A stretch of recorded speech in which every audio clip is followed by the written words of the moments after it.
പൊയ്ക്കുതിര സംഘങ്ങൾ അല്പം മുന്നോട്ട് നീങ്ങി കൊടുക്കണം.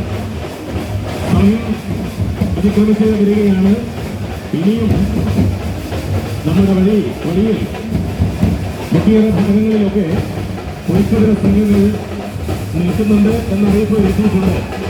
ഇനിയും ഒരുപാട് പൊയ്ക്കുതിര സംഘങ്ങൾ ക്ഷേത്രത്തിലേക്ക് പ്രവേശിക്കാനായിട്ട് പോയിരുന്നവരെ, അതുകൊണ്ട് ക്ഷേത്ര നിർമ്മിതത്തെ പ്രദക്ഷിണം ചെയ്തുകൊണ്ടിരിക്കുന്നവർ അല്പം മുന്നോട്ട് നീങ്ങി കൊടുത്ത് സഹകരിക്കണം. നിങ്ങൾ ഇത് നമ്മുടെ